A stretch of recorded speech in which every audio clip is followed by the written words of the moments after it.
Aspectos ocultos del ser humano. Primera parte.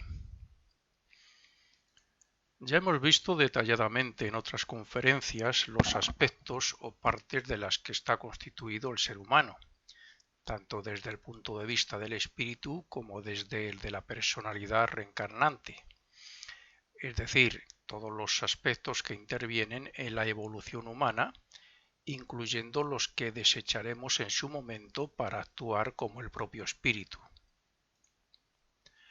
Estamos comenzando el sentido ascendente de la evolución, por tanto nos queda un larguísimo camino, pero eso no significa que nos aguarde un futuro duro o lleno de sufrimiento, ya que la mayoría de los que estamos en este mundo del ocultismo y todos los aspirantes espirituales de algún modo, así como otros muchos que se esfuerzan en superarse a sí mismo, pues casi hemos pasado lo peor que podríamos decir. Debemos hacernos a la idea de que cuanto más virtudes y elevados ideales desarrollemos en la vida, menos purgatorio tendremos después de la muerte y menos karma maduro que pagar en la próxima vida. Eso es lo verdaderamente importante. El poder, la fama, lo material o el dinero no nos servirán para nada después de abandonar el cuerpo físico. Es cierto que aquí nos sirven algunas de esas cosas, pero si de verdad queremos adelantar en el camino de perfección, debemos hacer el mejor uso posible de ello e intentar beneficiar a todos y allá donde podamos o estemos. En estos artículos y grabaciones intento informar al buscador de este conocimiento oculto de lo que somos, de dónde venimos y de cuál es nuestro futuro destino irremediable, o sea, Dios. Estoy seguro de que con la información que suelo dar, cualquier aspirante tendrá suficiente conocimiento como para progresar lo que desee, siempre dentro de las posibilidades y de los límites que es un conocimiento. Solo tiene que razonar lo dicho y comprender que tiene muchos medios a su alcance para ello. Es muy posible que para algunos sea difícil de entender, sin embargo, eso no significa que no pueda extraer un gran beneficio si lleva a la práctica lo que se expone con esa intención. Aun así, si el estudiante ha profundizado poco en estas enseñanzas, que no se preocupe, en su momento lo entenderá todo y verá mucha más luz en estas líneas. Y por supuesto en todas las grabaciones y conferencias que suelo tener. En estas conferencias que te he titulado como algo sea la parte oculta del ser humano voy a tratar pues todas estas cosas que solo los ocultistas se interesan o conocen o les suena. Estoy refiriéndome a los éteres, el aura, las glándulas, etcétera. Entonces vamos a comenzar esta parte primera hablando sobre los éteres, los 4 éteres que forman el cuerpo etérico o vital.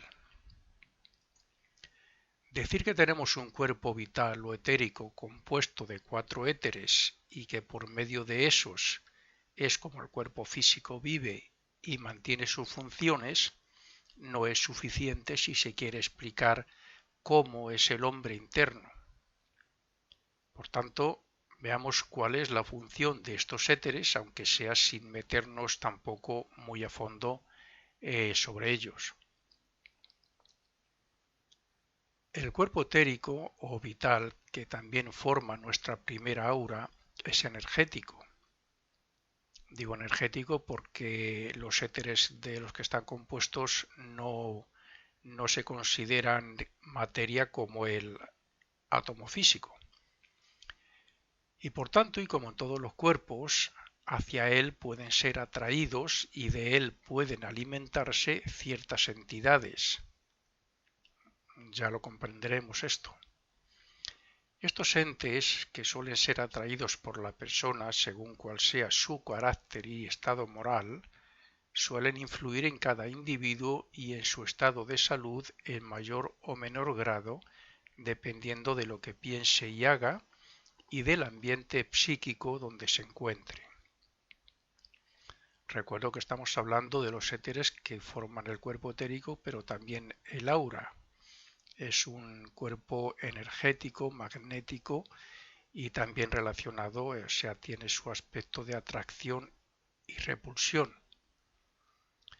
Por consiguiente, vamos a estudiar el cuerpo etérico para así saber utilizarle con responsabilidad y sentido del deber, ya que cada uno de sus éteres tienen una o unas funciones específicas.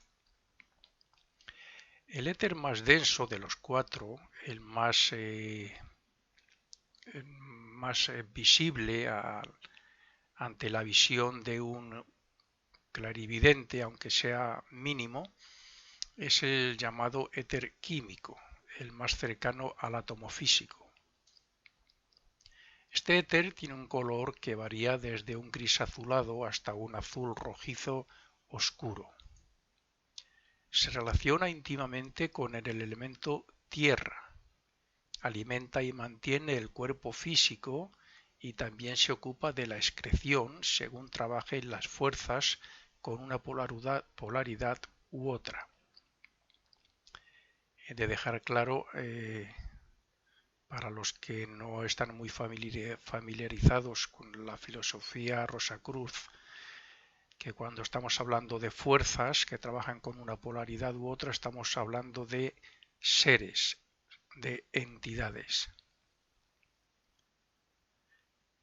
Parece ser que este éter está formado por subpartículas atómicas que están más allá de los electrones que forman el aura del planeta y en parte del hombre mismo, puesto que sus éteres los toma el hombre, de los éteres de la Tierra.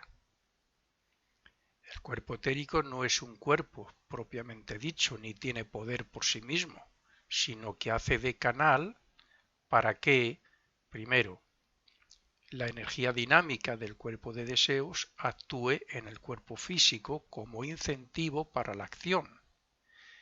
Y segundo, para que las fuerzas vitales del Sol fluyan en el cuerpo físico para el mantenimiento de su salud y de su vida. Este éter también es el medio para que hagan su función las fuerzas químicas que producen la formación de cristales y el crecimiento del cuerpo, pero, aunque parezca increíble, hay que decir que esas fuerzas no son ciegas, sino inteligentes. Como he dicho antes, son seres. Vamos, por poner un ejemplo, serían los espíritus de la naturaleza y otras entidades que pueden trabajar bajo la dirección de los ángeles. Y que bueno, también hay que decir que son guiadas en su labor por diferentes seres dentro de los mismos ángeles o clases de ángeles. El segundo éter, el llamado éter de vida, hay que decir sobre él que es el éter, gracias a este éter y a través de este éter y gracias a la acción de las diversas fuerzas que lo trabajan, en él se perpetúa la especie humana y las razas. El éter es el medio sobre el cual se trabaja para que haya procreación, para que se puedan formar nuevos cuerpos físicos, para que puedan renacer otras almas. Como este éter perteneciente al cuerpo vital le tienen los cuerpos de los reinos vegetal, animal y humano, partiendo de la energía creadora del tercer aspecto de Dios, estos son los seres o fuerzas que trabajan en él. Primera fuerza que trabaja en él es el más elevado iniciado de los ángeles y un grupo importantes de ellos. Jehová es el iniciado más elevado de los ángeles y Jehová tiene los ángeles, por decirlo así, trabajan en muy diferentes aspectos de la naturaleza, del hombre, de los reinos y por lo tanto se reagrupan, se dividen en grupos, clases, etcétera. La segunda fuerza que trabaja sobre este éter serían los padres que intervienen en la formación del cuerpo, donde renacerá el ego. La tercera sería el propio ego, que también tiene una parte, un trabajo sobre su futuro cuerpo. Y la cuarta fuerza sería los espíritu grupo o arcángeles. Ya hemos hablado de sus funciones también en otras grabaciones y conferencias. Como los éteres del cuerpo vital tienen dos polos, como todos los demás, está claro que no se puede hacer el mismo trabajo con el polo positivo que con el negativo. Todos sabemos lo que son una doble polaridad en un simple imán y en otros aspectos, la electricidad, el magnetismo, etcétera. Por eso algunas de las fuerzas intervinientes, como ejemplo, trabajan sobre el polo positivo en la mujer para que pueda procrear, mientras que las que lo hacen sobre el negativo, en el polo negativo en el hombre, lo hacen para que haya el semen correspondiente, para que los ángeles depositen el átomo simiente del cuerpo físico en la cabeza del espermatozoide fecundador del óvulo. Cuando los ángeles hacen el trabajo que les corresponde para la procreación, también obtienen la colaboración del cuerpo de deseos de la madre y la del propio ego. No es un trabajo exclusivo de los ángeles.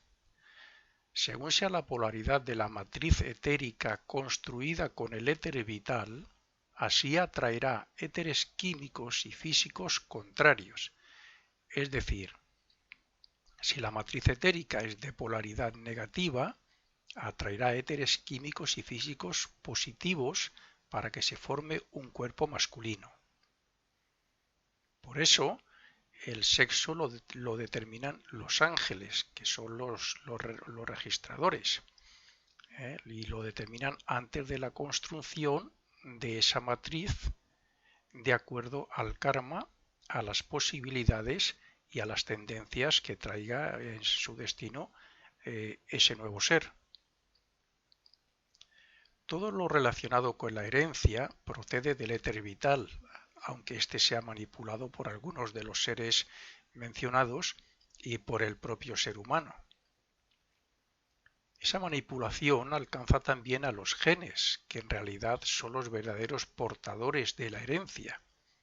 Y así el ego dispone de unos 46.000 genes de sus padres, o sea, unos 1.000 por cromosoma aproximadamente, que son depositados como cromosomas en la célula original que se va multiplicando progresivamente. El gen, por tanto, se podría considerar casi el eslabón perdido entre la materia viviente y la no viviente, o sea, entre la molécula común íntimamente relacionada con el éter químico y la molécula viviente relacionada con el éter de vida. El éter de vida es el que vivifica, el que anima la materia inerte. El fluido o éter solar, que al fin y al cabo es el magnetismo macrocósmico, que en forma de lluvia cae hacia la Tierra, penetra en el cuerpo etérico a través del vórtice o centro, chakra, como queramos llamarlo que está situado en el bazo. Este éter incoloro está conectado al éter de vida, porque es gracias a este éter como ese fluido solar se especializa para cumplir su misión en el cuerpo vital y en el físico. Una vez que el magnetismo o éter incoloro, también llamado prana, alcanza el bazo, parece ser que se dirige al átomo simiente del cuerpo vital situado en el plexo solar para que desde allí se irradie hacia afuera por medio del sistema nervioso, sobre todo cuando sobra vitalidad. Esto significa que el éter vital es la parte que vitaliza las subpartículas atómicas relacionadas con el éter químico, que es la base para la formación de la materia física. El éter químico es el que forma el doble etérico de todas las moléculas que forman el cuerpo humano. Pero es el éter de vida el que anima al éter químico y, por tanto, al cuerpo físico. Esta circulación del éter solar alcanza todos los átomos del cuerpo, tanto etéricos como físicos, y la energía sobrante sale hacia afuera por la piel en líneas de un color rosáceo. El polo positivo del cuerpo vital en la mujer y el negativo en el del hombre son los causantes de la atracción sexual, no la espiritual, que pertenece a los mundos espirituales, claro. El éter de vida, aún desconocido por la ciencia, se encuentra a partir de las partículas subatómicas que conforman el átomo, mientras que el éter químico entra dentro de lo molecular porque está más cerca del átomo. Así es que los dos éteres inferiores que hemos dicho, el éter químico y el vital, de los cuatro que forman el cuerpo etérico, son los que verdaderamente constituyen este vehículo encargado de congregar y unir, por medio de una red de fuerzas, los átomos que contiene el cuerpo físico viviente. Aunque los cuerpos del hombre se van formando cada uno en su matriz desde la unión del espermatozoide con el óvulo, cada uno nace cada 7 años, y lo mismo ocurre con los 4 éteres del cuerpo etérico. Esto es, primero, el éter químico ha madurado y nace a los 7 años junto con el cuerpo vital. Segundo, a los 14 años nace el éter de vida junto al nacimiento o total formación del cuerpo de deseos. Tercero, el éter luminoso nace a los 21 cuando se termina de formar la mente. Y cuarto, el éter reflector lo hace a los 28 años. El éter luminoso.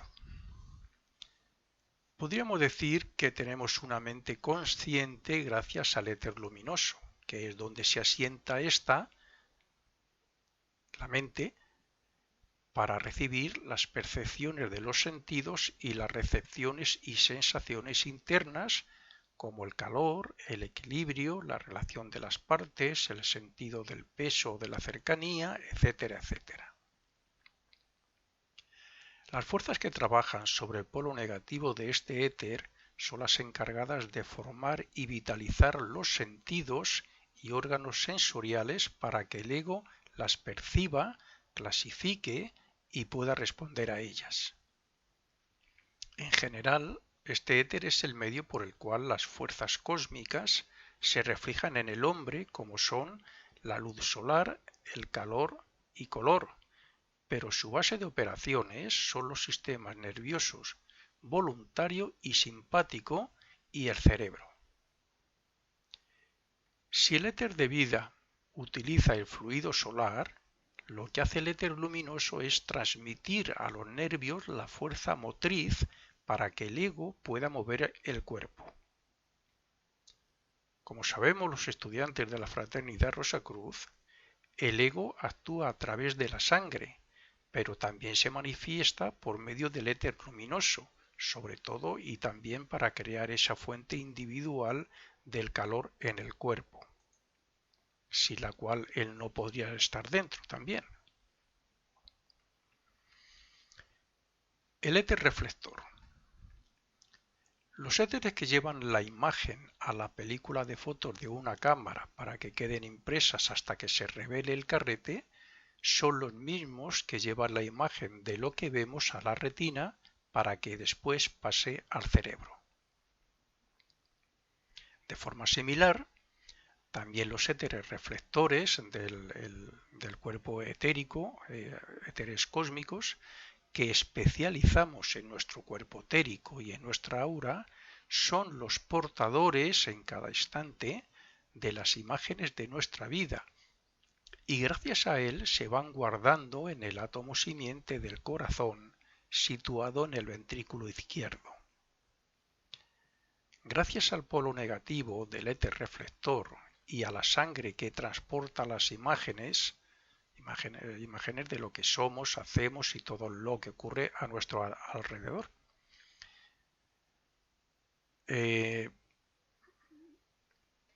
Las imágenes que llegan por medio del aire que respiramos, es así como llevamos nuestra película de la vida a ese átomo simiente. Digamos que se introduce en ese éter con la respiración, pasa a los pulmones, de los pulmones a la sangre, de la sangre al corazón, hasta el átomo simiente que se encuentra en ese ápice que hemos dicho en el ventrículo izquierdo. Pero hay que decir que ese átomo trae en cada vida y en forma de mente subconsciente toda la existencia del pasado. Ahí se van guardando todas las experiencias de todas las vidas.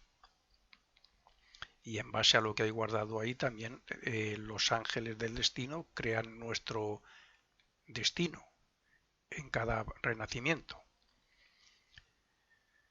Es más, un clarividente puede ver en ese átomo simiente acontecimientos futuros a punto de manifestarse, puesto que está relacionado con el mundo de los arquetipos del mundo del pensamiento por medio del éter reflector. En el mundo del pensamiento están los archivos acásicos, aunque hay otros en un nivel superior. Un vidente puede ver el futuro en sus propios éteres reflectores o en los de los demás sin salir del cuerpo físico, pero no puede ver los arquetipos del mundo del pensamiento ni salir del cuerpo porque para ello debe haber adquirido un gran desarrollo espiritual, el cual, incluso desde la posición del ego, le permitiría cambiar o cancelar algunos acontecimientos futuros. El hombre ha visto hechos futuros o ha tenido visiones en sueños que han pasado como un relámpago por su cerebro, pero eso ha sido gracias al polo positivo que es el que impresiona el cerebro. El éter reflector planetario, de donde tomamos los nuestros para formar el cuerpo etérico y para aumentar éste durante la vida, se extiende hasta el segundo cielo en el mundo del pensamiento y tiene una relación muy íntima con la región de las fuerzas arquetípicas. Esto es así porque contiene el principio de la memoria, y de ahí también que se diga que en este éter se refleja el universo superior interno y el inferior externo. La mente no es materia, energía eléctrica ni sustancia, pero podríamos decir que incluye todo eso como causa y efecto, puesto que la mente es la fuerza arquetípica, una fuerza arquetípica que está situada en el cuarto subplano de la región concreta del mundo del pensamiento. Es una fuerza arquetípica del ego que proyecta y expresa su identidad sobre la naturaleza que le rodea en su expresión. Quien no esté familiarizado con los esquemas que las diferentes escuelas de ocultismo tienen, como es la Fraternidad Rosacruz, la Escuela Arcana o la Teosofía, pues le costará entender todo esto cuando hablamos de mundos, regiones o los subplanos, etc. Yo aconsejo que quien le guste profundizar en estos temas y comprenderlo en su imaginación, pues tendría que analizarlo y estudiar uno de esos planos o dibujo que suele haber en los libros, como es por ejemplo, el concepto Rosacruz del cosmos de Max Heindel. Volviendo al tema, de aquí que se diga que las observaciones de cualquier persona son coloreadas o interpretadas según sea el mundo externamente y según lo vea dentro de sí mismo. Nosotros vemos el mundo y lo experimentamos según lo que seamos moral, intelectual y espiritualmente. Pero es que además nosotros cambiamos ese mundo que observamos con cada observación. Nosotros somos lo que interiormente somos en sentido eh, moral, intelectual, o sea, mental, el estado de sentimientos, de emociones, hábitos, aprendizaje, experiencias, etcétera. La cuarta división o subplano de la región concreta del mundo del pensamiento, llamada también de las fuerzas arquetípicas, es la división donde se encuentran las fuerzas o seres que dirigen la actividad de los arquetipos que se encuentran en las tres divisiones inferiores siguientes. En estas divisiones están los arquetipos de lo que aquí consideramos la naturaleza, incluyendo a nosotros mismos y los diferentes reinos.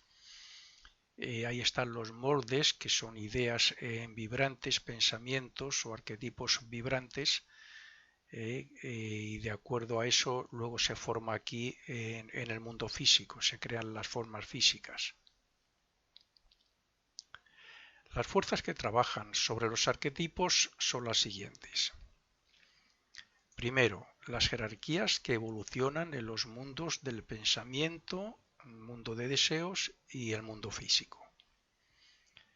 Nosotros, mientras estamos entre dos vidas físicas, porque también hacemos algunos trabajos. Tercero, los más adelantados de la humanidad.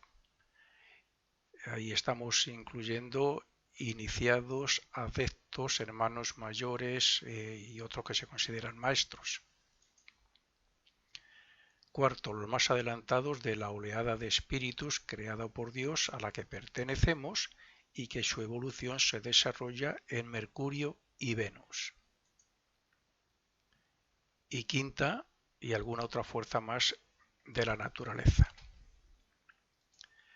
Aquí están todos los arquetipos del mundo físico y por supuesto el de nuestros cuerpos físico y etérico.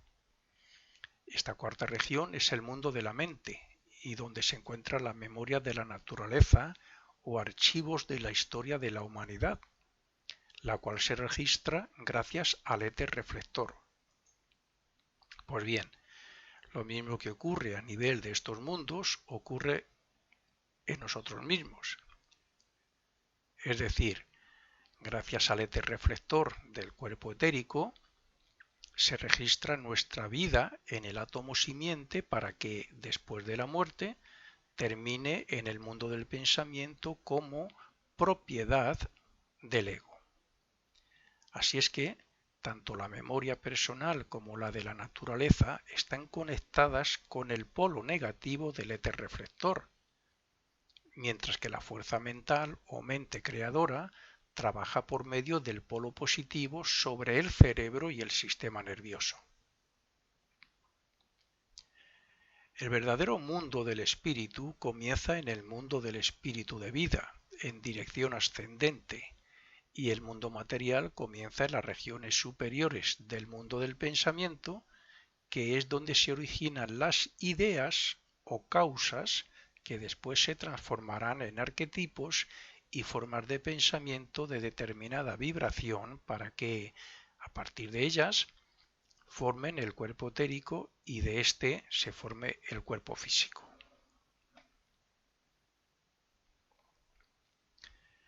A partir del grado de discípulo y algún que otro probacionista o aspirante espiritual puede recordar, a veces, algunas de las experiencias que han tenido por la noche en los mundos internos.